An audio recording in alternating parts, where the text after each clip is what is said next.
Welcome to this special episode of the Digital Adoption Show, where we journey through the highlights of the past quarter, showcasing our most engaging and insightful discussions.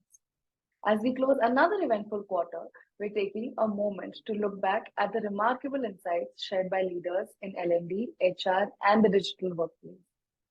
Today, we have curated content from our top 3 episodes, featuring dynamic conversations that have inspired our listeners and sparked change across industries. Join us as we delve into these enriching discussions, guided by distinguished hosts and their esteemed guests.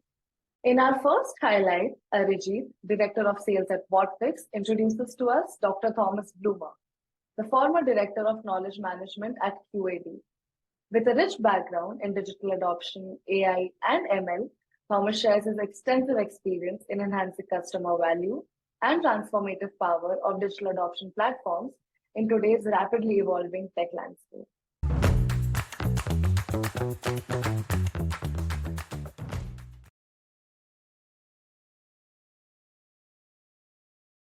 For our listeners who are actually new to this, could you explain what a digital adoption platform is and why is it crucial in today's technology landscape? Absolutely. So digital adoption platform, often abbreviated as DAP, is a software overlay on top of your existing application. That can be a web application, a desktop application, or even a mobile application.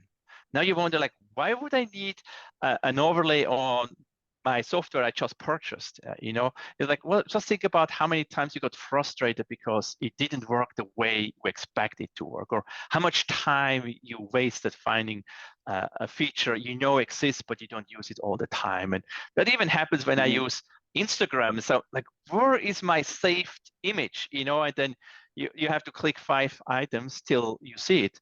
Now with DAP, you can just automate that process. If that's something which you do all the time or your organization needs to do all the time, you can now create your own button on any screens which makes sense to go to these other screens you always have a hard time finding or is time consuming. So you can actually start modify your application without actually going to the code level to make your unique user experience much better. And to your second part, why is it important right now?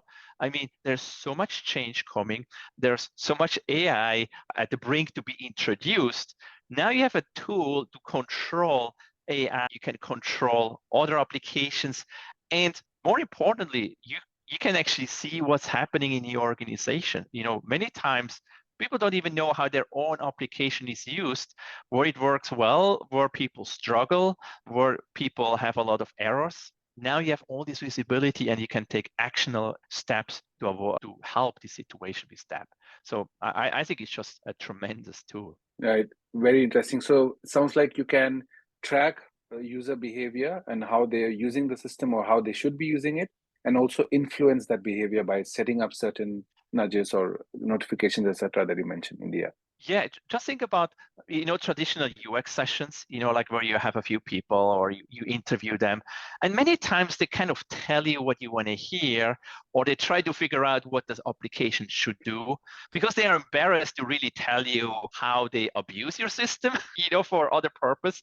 And now with DAP, you just see where they go and what they do. And sometimes like, why are they going there? And the insights we gain is quite amazing. And so you can actually turn any user session into a potential UX session and learn from it. So I think it's super powerful. Absolutely. And in terms of the return on investment, what framework should organizations consider to effectively justify the adoption of DAP? That's a really good question, and not really an easy one, but the base is always a return on investment calculation. I don't think you can go to any board without having done the numbers, thinking about call deflection, shortening of process time, lowering error rates, faster onboarding, and how much that will contribute to your organization. I think that's just the foundation. But then another thing which some people don't think about is the cost of inaction. What is the cost of inaction if you don't do it? And think about what will it cost you from a reputation or even a financial impact if someone uses in an unsanctioned AI solution. If there's data leak, what kind of cost does that generate for your company? And so you should also put a value to that. So that's the second level. But then the third level, which I think people often fall short, which I think is super important, is storytelling. Like what's a compelling story why you need DAP? And I can share a classic example from the 90s from Steve. He was lead of the World Bank. And back in the days, they didn't have an internet presence. And rather than putting numbers together, why they should and how much it will cost to host a site and all that, he actually provided a very compelling story of a little town somewhere in Africa, and they had this huge need help, but they couldn't find the World Bank because they were not on the internet. How in the world could you find the World Bank if you don't even have an internet presence? And so what people should remember is like people forget numbers, but they remember stories. And if you have a really compelling stories, why DAP can really make a quantum leap in your organization, in addition to the ROI and the cost of inaction, I think then you have a really good package. So I would say put those three together, bundle them and present them, and you have a winning combination. That's actually nice, Thomas. So if I can paraphrase, you could say people buy with emotion, but justify it with numbers. Absolutely. I couldn't say better. So yes, absolutely, Arijeet. That's nice. I think the storytelling part, Thomas, is interesting because a lot of times we get deep into the numbers and what matters, but I think that part is missing a little bit, right? On the compelling reason for it eventually, why we need to have. Okay. And with your extensive experience in the software sector, what are the most significant shifts you have seen around DAP and people's perception of DAP? How does it differ from your own perception of it? Yeah, there's a whole spectrum of people when it comes to looking at DAP. On one side, you have people who have no idea what DAP is. And on the other side, you have experts like you and I who have a lot of ideas what you could do. And I think the important piece or the interesting piece are the people in the middle who may have a wrong understanding of DAP, who still think DAP is just instruction, step-by-step instructions. That's what DAP is. And I think that's where my perception changes really kicked in. So when we started, the biggest epiphany for me was the power of the data I suddenly have access to, to make meaningful changes and have meaningful discussion. Suddenly, I wasn't the guy on the receiving end in learning and development. I was actually on the strategic direction of our next product and say, like, we see this problem, we should address them. It's like, how do you know? It's like, well, I can show you 500 people who struggle with that. Like, we need to talk about it. So that was a huge paradigm shift. The other one is when you normally start optimizing a single website or a single page, and it's like, okay, we optimize, we have a help button here, or we connected 2 items there. Then you start thinking about, well, actually, the problem is not the page, it's actually how the page is used in combination in a process, And we found many pages which were almost isolated. There was no link to the presenting and ascending process steps, And combining them, that was like, wow, that made a huge difference. But now with DAP 2023, it got so much bigger. Now you can have end-to-end processes across different systems.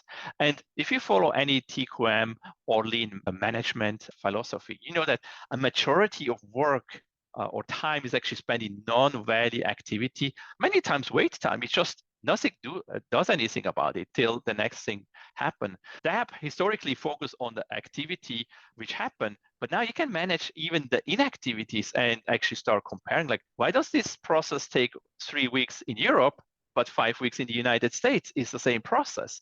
And then you can actually start looking into that and improve it. So I think this is a huge paradigm change. And the last, we already kind of talked a little bit about, is now with AI in the mix, I think DAP and AI is just a winning combination. And I think if people realize how much it can help, I think this is a huge paradigm shift we will see. Sure. And I think that the point that you made there, you could also say if you are able to figure out that waiting time, that is cost to the company, right? To whichever organization. Yes. You can, that's opportunity cost. You can get more productive with that time, or that time can be taken back for, so I think that makes sense a lot, which your point is accurate. Few years back, folks did not see that, okay, you save us 5 hours per day per employee, but what happens with that, right? That's where now we can start using that time as well. Yeah, or looking from another perspective, it's like, yes, you can reduce cost or you can be more effective, but like you say, here's where you have the first customer coming to your website and it starts a lead generation. And the end is when he pays the invoice. If you can actually shorten that, you actually get the money earlier in your company, actually helping your cash flow, and now you actually a value driver rather than just focusing on the cost. And sometimes it's just funny how management listens to if you bring in money and not listen as much if you can contribute to cost reduction. Even cost reduction is so much more important because it's a value directly to your bottom line. But many times that thinking doesn't really happen. So now that you can tap into both, I think that's just fantastic, Absolutely. The order to cash, time to it, the shorter the time, the better for the organization, and time to serve becomes faster as well. Next, we welcome Wagner Denuzzo, a visionary in learning and development, guided by Abhirami Prakash, team lead for sales and development at Whatfix. Wagner, with his profound expertise as a licensed psychotherapist and roles at IBM and Prudential Financial, discusses the future of work, leadership performance, and organizational transformation in the digital age.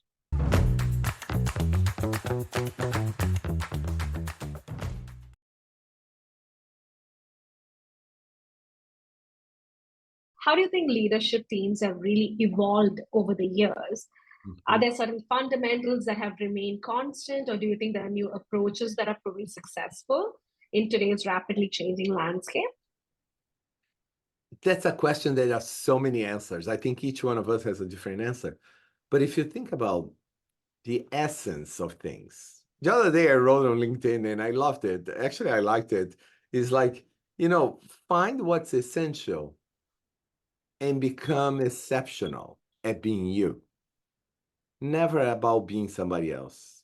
So it starts there. Leadership is not something that you look around and find the recipe to become one.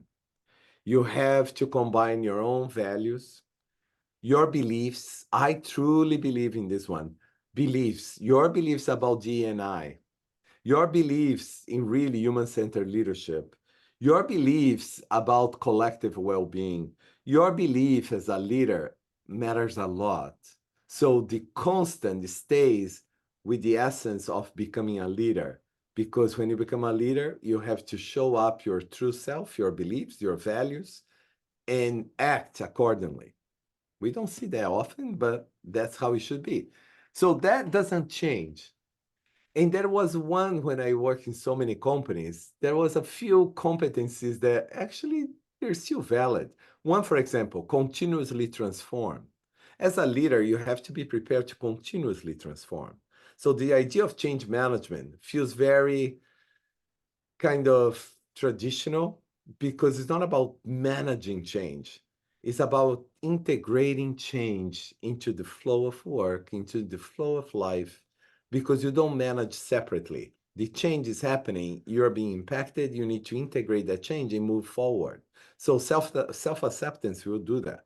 Now, the other thing that is really important is give your teams permission to do great work.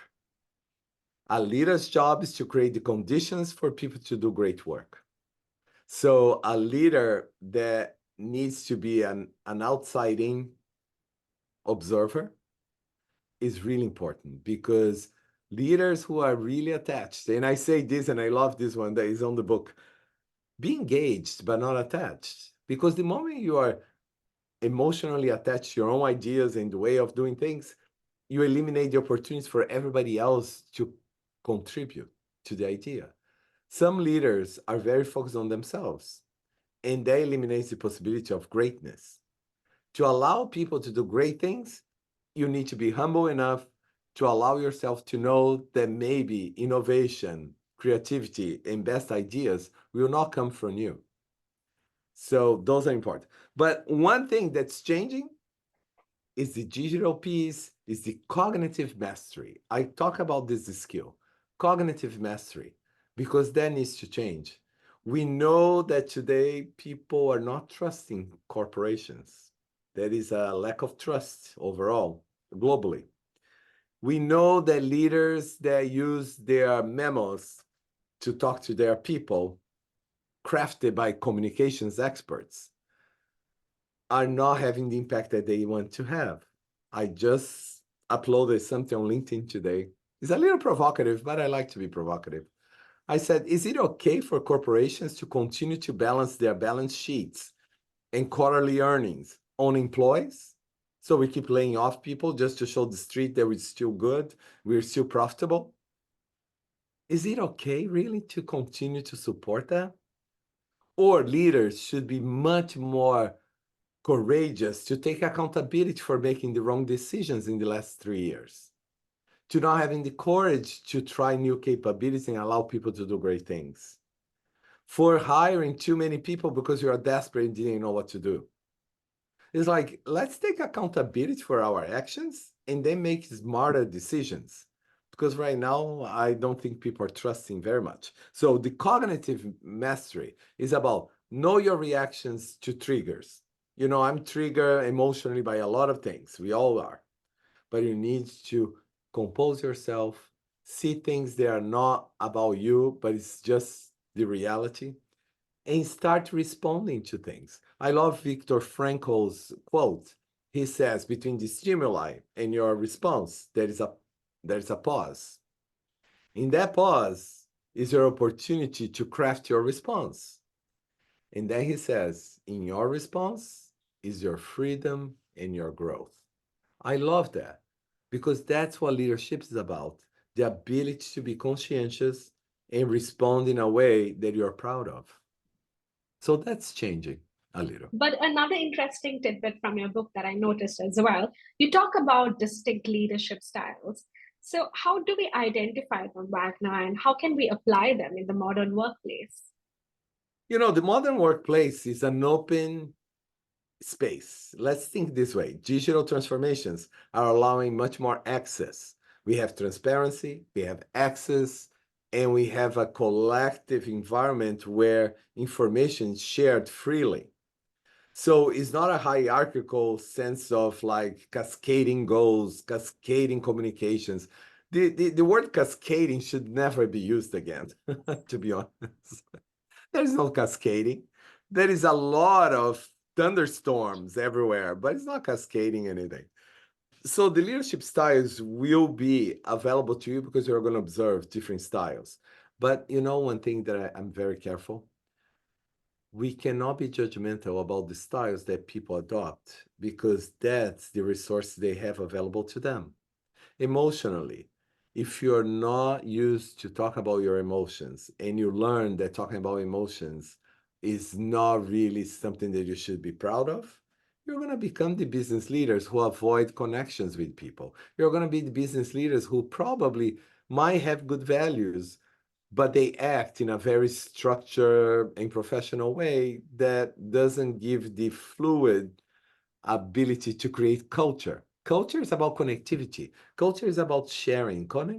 It's about emotional experiences together.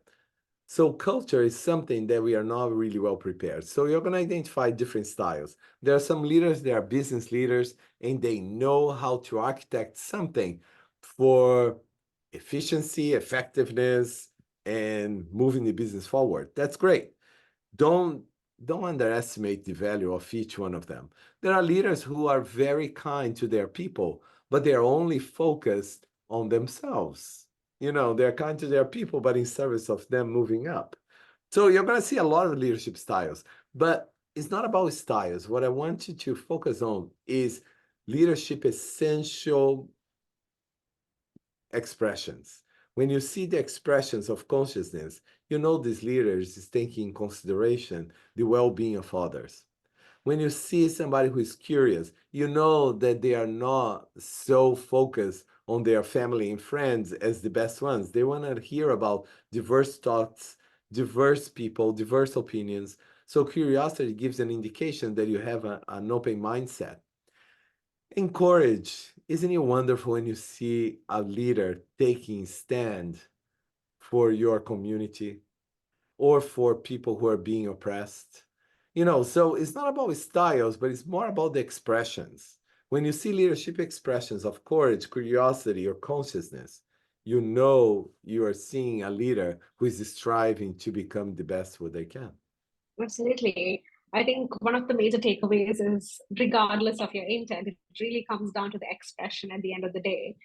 But for our enterprise audience here, do you think, Wagner, you could share the essential elements and principles that should really be included in a leader's framework for success in digital workplace? Oh, I love this question because I've been working with a lot of companies on this. And in fact, I'm creating the new manager experience profile because I think managers are critical and their role is shifting. And we are expecting of them much more than we used to expect. So we need to focus on managers. But beyond that, in leadership, the frameworks always have to account for vulnerability because actually the expression of consciousness is about your being accepting of yourself and sharing some things that are not comfortable. You know, sometimes it's not comfortable to share that you feel stressed, that you feel a little depressed, because I think a lot of people are. Anxiety is rampant everywhere. So I think leaders need to have the ability to share, to connect with people. So for frameworks, use a lot of the idea of self-disclosure. Self-disclosure appropriately really gives leaders a leg up with their people. The other thing that I think is important is think about developing your leaders through simulations, assessment centers, whatever you call it. I think they're new, but what I call is leadership experiences. Place them in experiences that they need to think about their, they have to use the three, the heart, the head, and their hands. So put them to really practice, because that's when people start acquiring new skills. So frameworks, I don't know what you decide to put there. The leadership expressions, I strongly suggest that you use them, but then you start thinking how. The how is not about self-paced learning. It's about putting them in coaching circles, for example, and let them talk about the experiences they want to create for people in their companies. I think that's the best way. Lastly, Prakhar Jain, VP of Global Sales at Whatfix, sits down with Katie Lackey, Vice President of Global Learning and Talent Management at Honeywell. Katie brings her experience in executive coaching and talent management to the table, offering insights into leadership development and the critical role of innovation and standardization in growing organizations.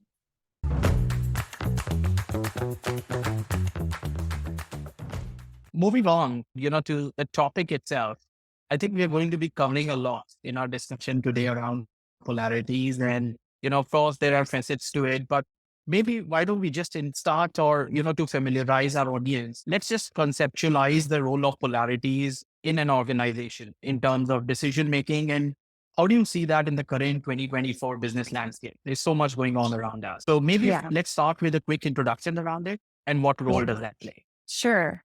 So polarities management has been around for a long time. Really, kind of the research behind it. There's a man named Barry Johnson who's done the majority of the research and kind of brought it mainstream within organizations, governments, school systems, health systems, things like that. And for those that have never heard about polarities management before, the easiest way to really understand what it is we are typically taught, and the way that our brains work, we are taught around either or thinking. From an organization standpoint, I either need a decentralized group or I need a centralized group. Like, you can't have both, right? When it comes to personalities, I either like to be super active or I am going to be resting. Like, I can't actively rest, right? Like it's this kind of way of thinking that's very binary. It's either or, everything's either or. And the reality is, in the world today, again, the world, whether it be our countries, whether it be our governments, whether it be our businesses or organizations or school systems or healthcare systems, they're all systems. And in a system, not everything is either or thinking. It requires both and it requires leaders that are leading those organizations to actually be able to look across and understand the tensions at play that drive a business, or stall a business or, again, any system. And it's important for everyone to be able to see all sides. So in 2024, when I look at the business landscape, one of the key components about polarities is there's two seemingly opposite things that need each other over time to survive, right? So again, I'll just play on that centralization, decentralization. Decentralization works until it doesn't, and then everything centralizes, and it feels like a pendulum swing, right? And that works until it doesn't, and then everyone swings back. So like in businesses, we're used to like this whiplash effect, right? It works until it doesn't, so we fix it, and then we move on. Until it doesn't, so we fix it, and then we move on. It's a tall tale that you're managing a polarity, you're not solving a problem.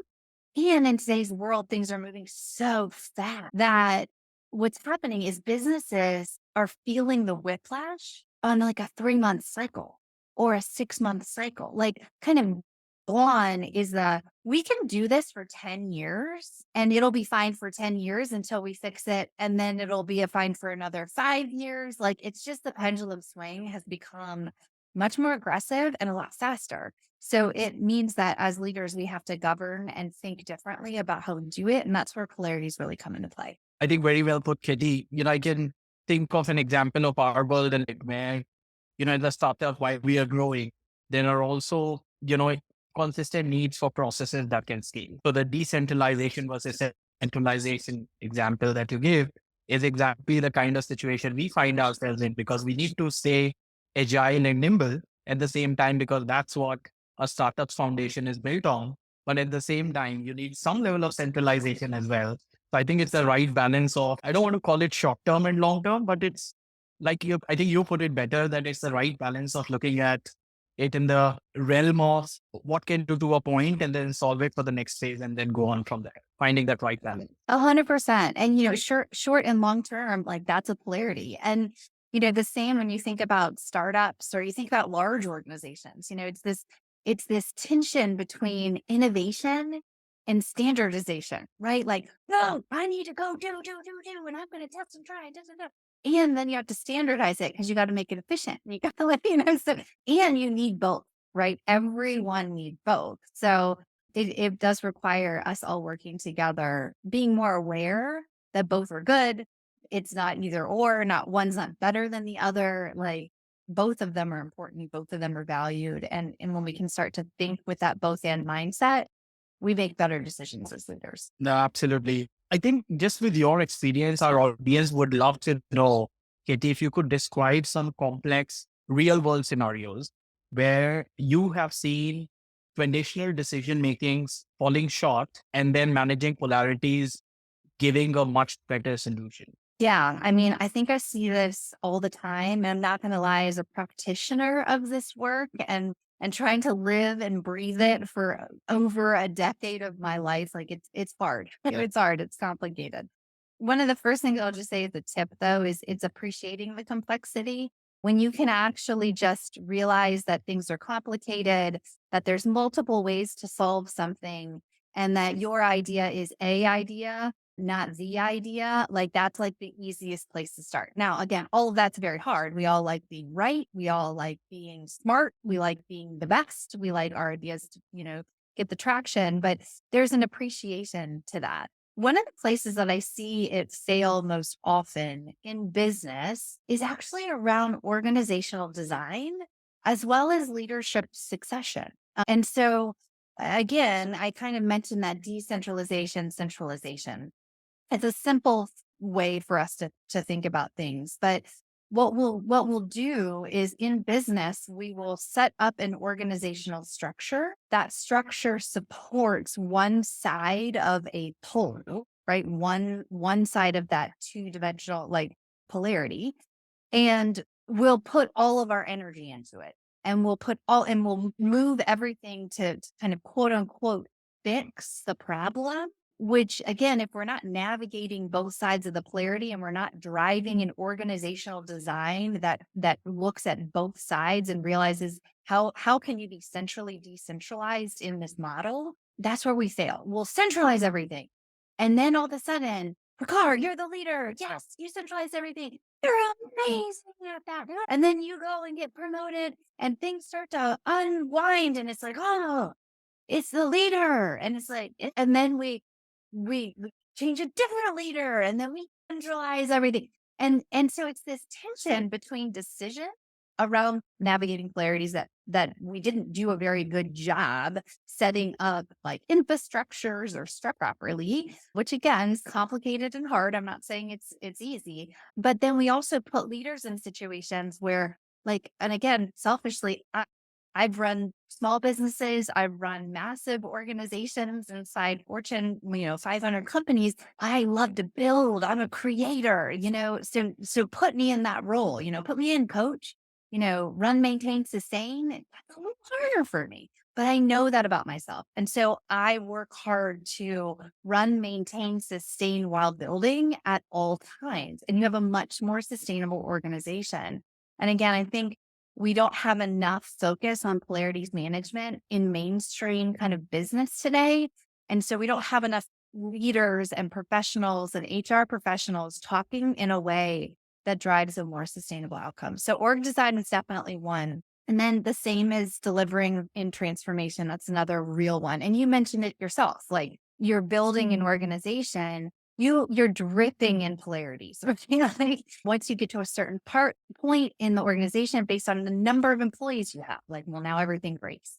Well, that's growth, right? And so how do you maneuver that? How do you change that?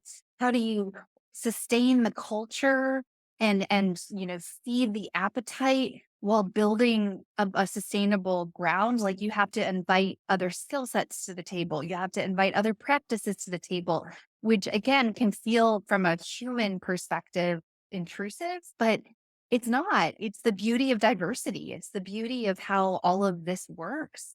And true, I think, polarities management around delivering transformation, you've got to have the short wins while you hold the long-term strategy. And then as leaders, we have to be able to realize that if we're talking to people that prefer the short-term wins, it's like, hold your long-term strategy. You have to have that, but maybe you don't talk about it as much. Talk about your short wins. And then when you go to the next meeting and you have the person who's like, where's the strategy? It's all mapped out. You're like, here it is. This is everything on a piece of paper. And then they're like, great. And then you're if you don't have the short-term wins though, you're not driving that strategy. So again, it requires a different way of operating as a leader and as a professional. As we conclude this special recap episode, we hope it has fueled insightful reflections on change, continuous learning, and the benefits of digital adoption platforms. Thank you for joining us on this journey. Remember, you can find the Digital Adoption Show on platforms like Apple Podcasts, Spotify, Google Podcasts, YouTube, and much more. Subscribe to stay updated with our latest discussions. Tune in anytime, anywhere.